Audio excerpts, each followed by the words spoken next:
Chapter 2, Black, White, Blue, and You.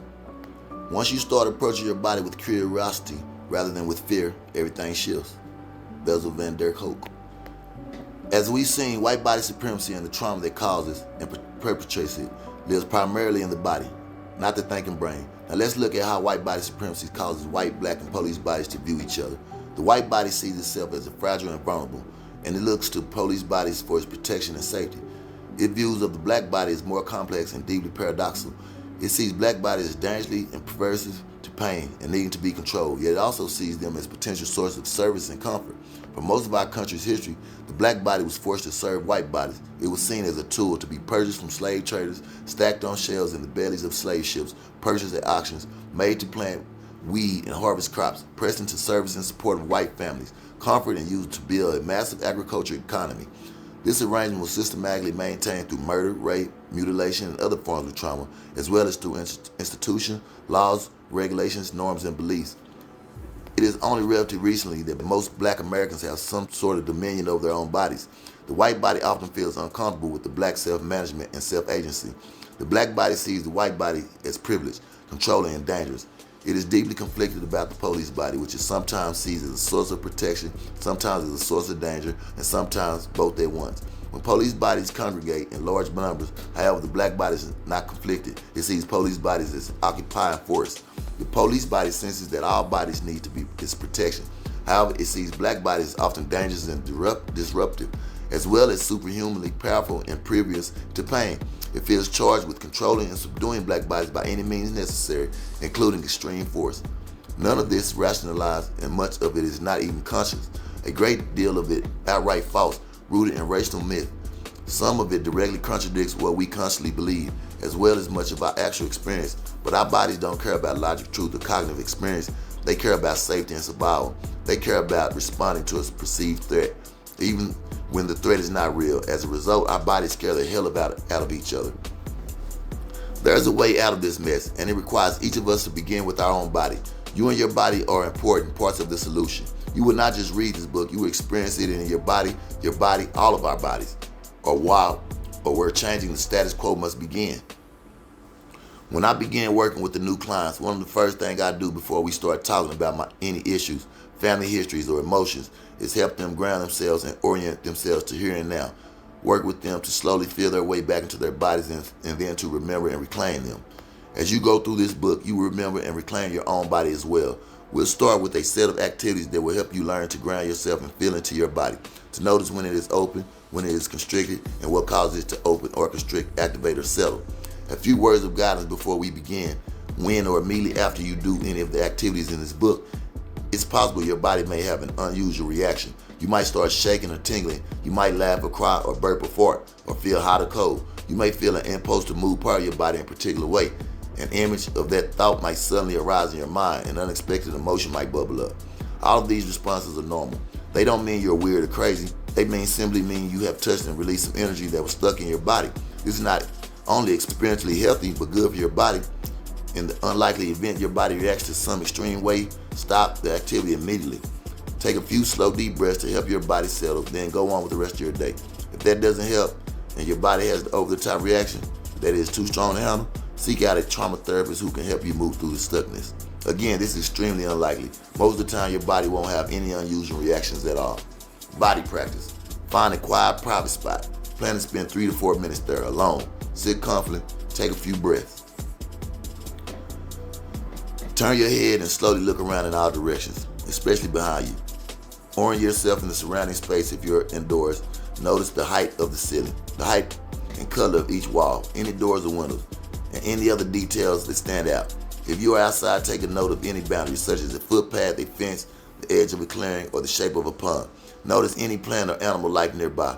Note what sounds you hear, any smells that fill the air, any warmth or coolness, and any colors that stand out. When you are done scanning your environment, face forward once again and return your attention to your body. Sense how your feet rest on the ground and how your butt rests on the seat. Now notice any other sensations in your body, the bend in your knees, your spine, straight or curved, a breeze in your hair, your belly, and any tension you hold there, and your chest expanding and shrinking with each breath. Notice what your body experiences inside your clothing. Pay attention to where your body touches your underwear, your socks or your stockings, your shirt or your blouse, your pants or your skirt or dress. Starting at the top of your head, bring your attention slowly down through your body. Notice each sensation as your attention passes through it. Warmth, coolness, relaxation, tightness, softness, pressure, energy, numbness. Don't skip or skim the healing and the ground exercises of this book. The ones with activities that help you remember your body to perform in action. When you reach one, stop. Take a few slow breaths. Then as you read this section, practice the activities in your body. If you're not in a situation where this is possible, put the book down temporarily. Pick it up when you have the opportunity to practice the activity. Provide these body activities through this book. A few involve simply stooping and noticing. Most involve doing something more, sensing, imagining, moving, or activating your body in some other way. If you already skipped the previous activity, stop. Go back and complete it before reading further. Don't keep reading and promise yourself you'll do the activity later. That's not how this book works. Before you read further, you need to experience the activity with your body. Once you've compared the brief activity, continue with that one that follows. Body practice. Sit quietly in company for a minute or two. Breathing normally, noticing your breath as it enters your nose, your windpipe, your lungs. For 30 seconds, simply follow it as it goes in and out of your body. Then bring your attention to the bottom of your feet. Sense the ground beneath them, supporting you. Stay focused here for a few breaths. Move your attention to your back, to the sensation of it pressing lightly against the chair. Feel the chair supporting you, doing what it was designed to do. Now think of a person or a pet or a place that makes you feel safe, secure. Imagine you're with that person or pet or is that safe place. Let yourself experience the safety and security for a few seconds. Now check in with your body. Start with your shoulders. How do they feel, relaxed or constricted? Closed or open? What about your neck, your jaw, your major joints, your ankles, knees, hips, wrists, elbows, and shoulders, your back, your spinner, your toes? Stay with this experience for a couple of breaths. Notice if anything arises or changes, such as a vibration, a sensation, an image, an emotion, an impulse, or a meaning. Now imagine the comforting person, pet, or place is going. Instead, there's an angry stranger standing in front of you. The stranger's arm are crossed and he or she is glaring at you silently. You look into the stranger's eyes, hoping his or her expression will soften, but it remains unchanged. Check in with your body again. How do your shoulders feel? Your neck, your jaw, your back, your toes. Gently, one by one, feel into all the places in your body where you sense constriction. Let your attention rest briefly in each one. Now send that angry stranger away. Bring back the comforting person, place, or pet. For several breaths, relax in the safety this presence provides. Now gently move your attention through your body, from your head to your toes. One more time, feel into each spot where you sense softness. Stay with each of these for 2 seconds. In a day or two, or as soon after that as you can, practice the following. Body practice. Find a quiet, comfortable place where you can be alone for a few minutes. Bring with you a piece of string or rope or yarn, and at least 10 or 12 feet long. Stand in an open area, take a few deep, slow breaths. Using the string, create a circle on the ground. Adjust it to the side so that when you stand in the center and you can imagine someone else standing on the circle's edge, you're a comfortable distance from them. Once the circle is the right size, take your place at its center. Breathe in and out for a few more times. Think of someone you know who is caring and supportive. This can be a friend, a relative, a neighbor, a partner, or a friendly acquaintance. Visualize this person walking slowly in your direction toward the circle. As he or she crosses the circle's edge, pay attention to what your body experiences. Does it relax or constrict? Does it want to move forward or backwards? Does it want to reach out or protect itself or move in some other way? Now clear your mind. Take 3 or 4 more slow breaths. Now visualize someone else you know, someone who is not particularly caring and supportive. This shouldn't be someone who is outright violent or dangerous, who has threatened you, or who is your sworn enemy. Instead, it might be a boss or co-worker with whom you have some friction, or a slightly standoffish neighbor, or perhaps a relative who disagrees with you on several political or social issues. Visualize this person walking slowly in your direction toward the circle. As he or she crosses the circle's edge, again, pay attention to what your body experiences. Does it relax or constrict? Does it want to move forward or backwards? Does it want to reach out or protect itself or move in some other way? Notice what images, sensations, emotions, impulses, and thoughts arise in you. Don't do anything about those images. Simply take note of them.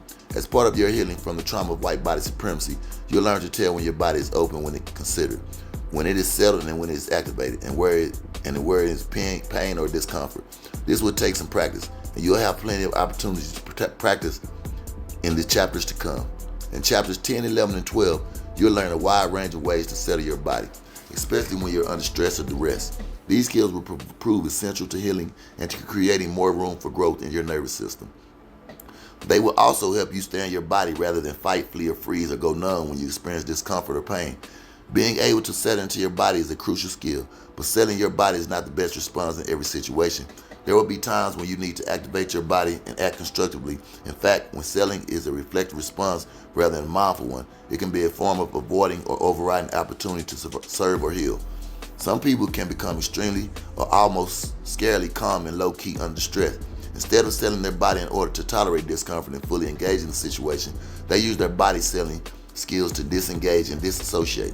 We've all seen some white Americans and police do this, particularly in discussions about race. We've also watched some African Americans do this. The key to healing or staying with your body, discerning what you need to do next, and then settling or mobilizing your body based on the situation. Of course, learning to stay with your body is just the first step. Unraveling and rationalizing trauma takes time, practice, and attention. You may need to ask for help from one or more current person, perhaps a friend, therapist, or other counselors. Or you may not. As you practice the activities in part 3 with others, you may discover you are naturally helping each other heal. Body practice. Find a quiet, private, comfortable place. Sit down. Put one hand on your knee and on your lap. Place the other on your belly. Now hum, not from your throat or chest, but from the bottom of your belly. Hum strong and steady. Push the air out of your belly firmly, not gently. Stop to breathe in, but return to the hum with each new breath. Experience the hum in your belly. Then sense it the rest of your body. Continue humming for 2 minutes. When you're done, reach your arms upward. Then slowly and gently fill your body with your hands starting from the top of your head. Move slowly down your neck and your chest, then below your waist, and then past your knees until your arms are fully extended downward. What do you notice? In the chapters to come, you'll return to your body over and over. With practice, you'll get better and better at noticing many signals, some of them strong, some subtle. You'll also learn about the black body, the white body, and the police body. You'll briefly explore the history of each one and understand how each one got to be the way it is today. In addition, in at least one of these histories, you'll likely recognize your body and the racial trauma it holds deep inside. Remembering, whether or not white body supremacy is formally and explicitly taught to us, it is in the air we breathe, the culture we share, and the bodies we inhabit. Because of white body supremacy, here is how white, black, and police bodies see each other. The white body sees itself as fragile and vulnerable, and it looks to police bodies for safety and protection. It sees black bodies as dangerous and needing to be controlled, yet also a potential source of service and comfort. The black body sees the white body as privileged, controlling, and dangerous. It is conflicted about the police body, which it sees as sometimes a source of protection, sometimes a source of danger, and sometimes both at once. The police body sees black bodies as often dangerous and disruptive, as well as superhumanly powerful and impervious to pain. There's always a way out of this. It begins with your body. You will not just read this book, you will experience it in your body, the only place where the mending of racial trauma can happen.